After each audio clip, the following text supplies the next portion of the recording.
Hi, Snow, you're back. I'm back from my Arizona tour. Yeah, Arizona State you're tour. probably we're probably both lucky we're here this week after we took last week off. We had Um, an adventurous couple weeks here. you mean we're lucky that the weather's not too bad yet? Well, I no, don't the know what weather's you not too mean. bad, but I'm just saying that. Well, you went down the Yuma, right? Because you wanted to see the other border crossings I to had check not those been out to the Yuma. Yuma. Yeah. So I had to go. I think I've already spoke about how I had the goal to go to every Arizona town, being an Arizona native, even the small ones. And then while I decided to start doing that, I started going to some of the other border towns. And I was like, let me see if the mainstream media is lying to me. So in Yuma, were they pouring over the border? Okay, so Yuma, you have to go a little further down to what's called San Luis. Right, which is probably 15 Okay. miles south of Yuma, roughly. Yeah, it's like, I think it's 20, but yeah, approximately around there. Okay, Yeah. ballpark. But yes, so when you go there, no, the border is busy. I'll give them that. So what happened was I was heading down there and I was over here in the right lane. There's 3 lanes when you're going down. So I get into this area where it says no turnaround. And I'm like, oh crap. And I'm looking up and I'm like, okay, it says Mexico to the right, United States to the left. Well, there's a car in the left lane on the side of me. So I try to slow down to let that car go and go around me. So that car slows down. And basically, I can't just stop, because then I start getting freaked out. I'm like, oh God, I don't want to look suspicious, And so I'm like, well, I guess I'm going to Mexico now. So I go in. And it's like, yeah, you cannot turn around. I'm at the gate and they're like, I pull up there and I go, I took a wrong turn. They kind of laugh at me. So they're like, all right, pull up over there. This is on the Mexico side. Right. So they searched my car on the Mexico side. And then they're like, all right, you're okay to go this way. Luckily, so they open this big roller gate up and they let me drive through to meet the traffic that's already coming from Mexico to get back into the United States. Okay. Yeah. So I joined these people, which, like I said, lucky I didn't have to go. You couldn't even see the end of that line. I don't know where it ended. But when you do that, you don't get to see any of the signage. So when I got in there to merge with all these other people, they probably already knew what lanes they had to be in. I went ahead and went into the lane with the shortest amount of people in it. So when I pulled up to that guy, the US Customs and Border guy, he takes my information and he's like, okay, you don't have the right documentation to be in this lane. So I was like, okay, what do I do then? Like, my mind goes to, will I be facing a firing squad? No, I don't know. So he's like, oh, basically a slap on the wrist. So I stuck my hand out. I was just like, I was actually having it. I'm like, why even get all frustrated over it? Yeah. Like no big deal. So he's like, all right, what you're going to do is you're going to pull up over there in that lane. Those guys will guide you to tell you where to park. So yeah, they're like very precise on, they were like, I'm all inching up. They're like, yeah, keep going. Like very precise on how they have you stop. So they have me stop. They're like, put your keys on the dash, put your ID on the dash, step out of your vehicle and go inside the office. And I was like, oh, okay. I'm like, am I allowed to bring my purse? And they're like, yeah, you can bring that. So I go in there. You have to sit in these chairs where it's a very narrow little area and you're like facing the wall. So you already feel like you're in trouble, like you're in detention or something, right? You're sitting there. They got the dogs out. They've got those mirrored things. They're pulling apart people's cars. They were sticking those tubes in their gas tanks. I don't know Right. what those things measure, but they're sticking that in there. Well, what they're doing is you would take the gas tank and you would build maybe like a trap door underneath it, so the gas tank's only half full, and then you would stuff something up underneath it. Okay. So, yeah, regardless, none of it applies to me anyways. So, a few minutes later, they call my name, so I get to leave. So, yeah, so I got searched twice. You know, on the Mexico side, I get searched on the Arizona side. So then I'm back.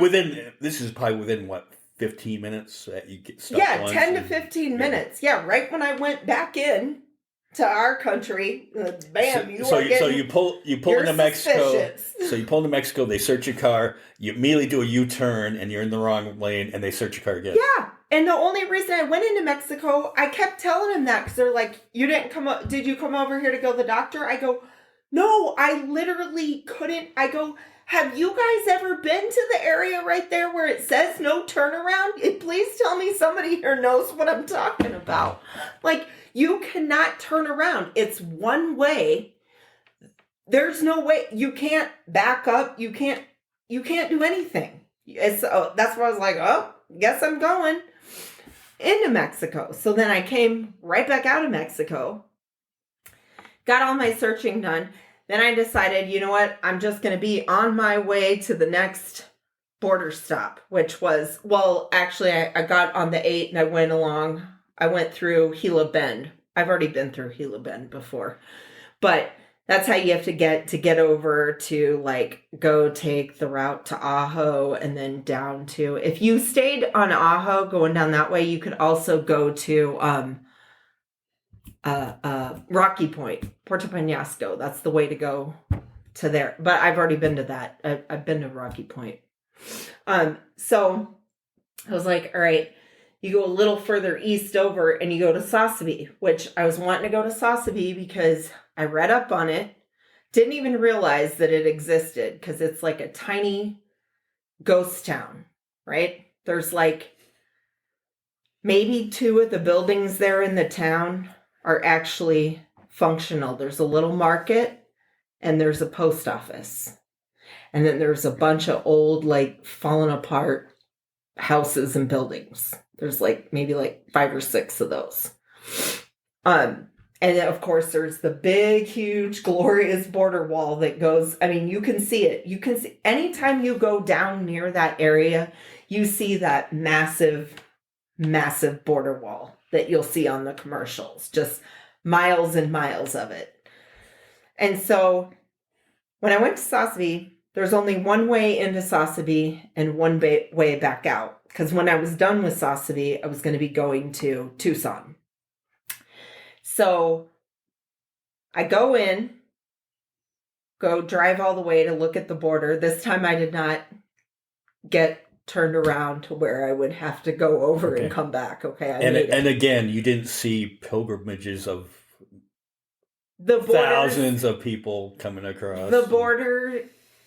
The borders are not wide open. They're closed. It looks like one big giant closed gate. I did not see any people running across at all whatsoever. You didn't see caravans of thousands 0. of I saw 0 criminals and insane asylum people. No, I did not see any of those. No drug dealers, no nothing. So, what I did see on the way down there were Border Patrol vehicles, right? And there was a couple of spots where they were pulled over, just like the cops around here, where they pull over and they sit there and bullshit with each other on the side of the road, right? That's what they do. So I saw some of those going in. So then I went, looked, blah, blah, blah, turned around, came out. I'm like, all right, there's really nothing to do here. I mean, I don't even want to go. I don't even really need to get out of the car. I don't need to go to the market. I already had water in my car. So I was like, I'll just leave and start heading to Tucson then, because it's getting kind of late and I'll go eat somewhere there. Coming out. Once I passed those Border Patrol agents that were sitting there on the side of the road, right when I passed, they quickly sped out behind me and are tailing me for several miles. Like, I mean, right up my asshole. Just there. Both trucks, 2 trucks. Kind of like when like you speed by the cop and then you slow down and he pulls up right behind you and eventually he's going to pull you over. You know he's going to pull you over. Like, why the fuck doesn't he just get to the point? Because it's irritating at this point. Right. Especially when it's like, all right, you guys know this territory. This is your territory. You could have pulled me over. No, you could have pulled me over when there was spots on the side of the road for cars to pull off on. They wait till... I don't know what they were waiting for. They finally turned their lights on, so I was like, all right, this is where you're pulling me over. I stopped right there in the middle of the road. They could have been running your plate and saw it was a rental car. Okay. Go. It sure took you a long enough time. You couldn't pick that up. The fact that it was a Tennessee plate and I'm in Arizona, that it probably was a rental. Anyways, not my job. I guess that they get to do their jobs however they want. So I wasn't going to be mouthy and be like, I really wanted to say it though. What took you so long to finally turn your lights on? I mean, and couldn't you have done it in a place where I could have safely pulled off on the road rather than I had to stop in the lane because it was like brush right on the side of the road. I'm like, what? This is your guys' turf. What the hell's the matter with you? So anyways, he comes up to the door and I'm like, at this point, I got a real good sense of humor. So I was like, I go, you want to search the car? I've already been searched twice today. And he's like, he goes, what? Where have you been searched twice? And I go, well, sir, I was in Yuma. And let me start even further back from them. I am an Arizona native, so I have a goal, blah, blah, blah, to go to every town. I want to go see all the borders and da-da-da to see if it's really happening what they always claim is happening on the media. And he's like, and one of them gets like defensive with me. I was like, I don't believe it because I was telling your partner, this is the 3rd time I've now been searched. And the guy goes like, you could tell he kind of got a little irritated with me. He goes, well, they come in where there's cracks in the wall, where there's where the wall isn't complete. And I'm like, then why not just fix those parts? Why not just put up wall there then? I don't understand this. Because I'm like, to me, I mean, when this happened to me, and like I said, I've been pulled over, or I've been searched, not pulled over, searched 3 times in one day. I'm like, first off, you're searching the wrong people, apparently. You're picking the wrong folks to search. But I'm like, and going through that experience, I'm like, I didn't have anything. I'm not saying that it's not happening. I'm not saying there isn't people crossing, okay? Yeah. I'm not saying that, but I'm like, shouldn't there be a better system? Well, I mean, that would be what that plan was, hire more Border Patrol agents to patrol those areas and more vehicles to patrol those areas. Well, it seemed like in that area, okay, then I was about to be a smartass too. I wanted to go, why are there so many of you on this desolate highway then? Why aren't some of you out where the cracks are? Why aren't you sitting out there? They have 5 or 6 of them out there on a highway that was there was hardly any traffic on it. Like a 2-lane highway with no traffic. 2-lane highway, no homes out there, nothing out there. Nothing but desert. I'm like, and then the guy tells me, he asked me, have you been to Ruby yet? And I'm like, no, what's Ruby? And he goes, well, if you go back up that way and you see the turnoff for Aravaca, you could go that way. That's another border entrance we have. He goes, but it's all dirt roads. And I go, well, I don't think it's appropriate for me to take this Nissan Altima out on a dirt road. If I was in my Jeep, yeah, sure, but I'm not going to take this rental car out there. But I was thinking, I'm like, why are you not on Ruby Road if that's the one? If that's one of the main ones that they're coming in on, what are you not doing there? Maybe they were trying to recruit you. Right? This is what we need. She'll get to the bottom of things. All right. So Snow was detained almost 3 times in one day. Yeah.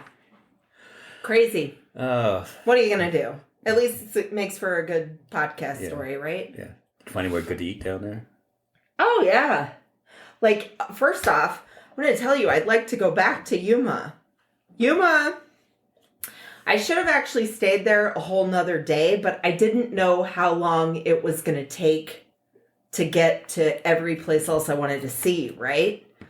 So that's why I didn't, but I'm totally going to go back. Yuma is actually, it's very clean. I mean, like, I've heard people make comments about it before, probably assuming that it's close to the border. Well, it's overrun with migrants. It would be like gross or whatnot. The town's clean. I even had one area, my GPS got a little screwy, told me the wrong way to go. So I had to turn like down a road that was like going in a neighborhood. So I turned down the road and there's a trailer park down the road, but it's like, and it's old and it's for people that are, obviously lower income, but it's like, it's at least clean. Like, it's not like our Birdland in Butler is absolutely disgusting. Yeah, broken down cars and trash everywhere. Everybody's yard, not everybody's, I shouldn't say that. Let me clarify. There's nice people over there who like to keep their shit clean, but damn near every yard over there is a fucking junkyard with like animal feces all over it, rotting garbage, all that. This had none of that. They were old trailers, but everything was cleaned up. I mean, and yeah, most of Yuma is like all farmland. Like, so it's manicured landscape pretty much. I mean, all farming communities. And I saw tons of farm workers out there. Yeah, thank God they're out there. I mean, how else are we going to get our fruits and vegetables? Right. You know what I mean? Yeah. People need to shut the hell up about stuff like that, Yeah. Well, and so you made it eventually to Phoenix to your picnic? Yeah. Yeah. Yeah. How was that? It was fun. I had never been to one, so I figured it was time to... So you've never been to the Teamsters picnic? No, because... Was this just for the Southeast or Southwest, excuse me? For Local 104. Local 104 is all Arizona, so anyone who's an Arizona Teamster could come. No, I had never gone because I always take this week off. I always take the week with Halloween in it, and that's when they always do the picnic. They always do the picnic, I think, either, like, in their... category, it's like either last weekend of October, first weekend of November, however it falls. They always do it that time of year. Probably because it finally cools the fuck down in Phoenix. So it coincided. And so our friend Kat made you this Teamster is for Harris shirt. She made me a Teamster shirt that said, "This Teamster endorses Harris," because the national Teamsters refused to make an endorsement. Yeah. They refused to endorse for president. And you can see this on our Facebook page. Yes. After the last time they refused to endorse, I think was like, I believe it was in the 90s. I can't remember offhand. I'd even just read this not too long ago. I can't remember who was running that year, but obviously it's been decades, all right, since they've refused to do this. What was impressive, though, is you got a picture with Sean O'Brien. Yeah, so the general president who made the decision that we were not going to be endorsing, or that he was not going to endorse, because several locals broke away from what the National said and they went ahead and endorsed Harris. And I just wanted to do it too. So yes, I got a picture of myself in my shirt standing there next to him. Yeah. So, yeah. Was he uncomfortable at all? I don't think he saw it right away. So I was able to get in there real quick. Because it's not like I asked it. I wasn't like, he already is in the position where he knows people are going to be coming up to him and talking to him and wanting their picture taken with him. You know what I mean? Yeah. Like, he's our president. So. Yeah. Well, anyway, it was a cool picture, which you can find on the Reality Redemption podcast Facebook page. I'll put it on our Instagram too. On it, but you made it home. Made it home in one piece. Yeah, so that's good. I, on the other hand, I had gone out to Hollywood, and I was going to go see the Imagine Dragons at the Hollywood Bowl with an orchestra, and I did. I went to go see a show. Phenomenal, amazing show with the orchestra, just gorgeous, incredible. I've seen Imagine Dragons probably 8, 9, 10 times. And this was by far the best show. And the Hollywood Bowl is so cool because it's built into the mountains. Now you're up into the hill, Hollywood Hills, and it's built into the mountains. And it has a half shell like for orchestras. But up behind it, in between the mountains, you can see the Hollywood side. So it was gorgeous, perfect night out. The problem that I had was we were originally going to fly out from Las Vegas, and the flight was like at 5 a.m. So I left at 2. And I get past Golden Valley and realize my kid didn't have his ID. So I was like, well, we're not going to be able to get on a plane. So I decided to drive out there. And I don't have the best car. I wasn't really sick, I wasn't like feeling good about it. But I was like, well, what choice do we have at this point? So I drove out there. I drove out, to California, whatever. Drove up to the Malibu canyons, went into Malibu, went to the beach in Malibu. Eventually meeting up with a friend on Hollywood Boulevard. And I was wearing my Harris Walls shirt with the 2 cats on it. And I see Trump's star. And it's like these Latino people they were selling like the Chinese MAGA hats on it. So I handed my friend the camera. I'm like, okay, make this quick. Okay. So I took off the shirt I had over my Harris shirt, handed it to my kid, and I just knelt down in front of the star, flipped it off. You can see this picture on our socials. And the people in line in front of me with these Latino guys that they would get next to the star and they'd be flexing like, yeah, he's a tough guy. And I was like, make this picture quick while I flip it off. And I did. And the team guys turned around and saw what I was doing. And luckily they laughed. I thought they were going to kick my ass, but they just kind of laughed it off. And so the next day, it was just a quick 2-day trip. I was driving home and I'm in Ontario, California. And I hit a pothole or something in the road, I don't know what it was, and absolutely destroyed the front end of my car. Like broke the lower control arm. The car's bouncing up and down on the highway going 70 miles an hour. Luckily, I was in the slow lane and was able to get into the breakdown lane. And at least it was after the show. Yeah. And I didn't have brakes, so I just had to wait for the car to stop on its own while it was bouncing up and down. And looked under the car, realized, there's no way this car is going to make it back. And the car, quite frankly, wasn't worth fixing or towing back or whatever. And I didn't cancel my return flight tickets. So I got Uber to the airport. And I think by this time, the TSA agent that I was speaking to realized I was pretty frazzled by that point. And the friendliest TSA agent ever, after an extensive search of our belongings, let us on the plane, and we were able to get home. That's cool. Yeah. Yeah, they didn't leave you stranded. Yeah, it just made for a crazy week on it. So that's what's been up with us, and that's why we didn't do a podcast last week. We're going to make up for it this week, though. We're going to do like a couple bonus episodes over the course of the week. Election special. Election special. Thank God it will finally be Oh over. my God. I'm so sick of the ads and the texts and the phone Exhausting. calls. Yeah. But anyway, y'all, we're back and we will give you some more updated content over the rest of the week. Bye, y'all. Bye-bye.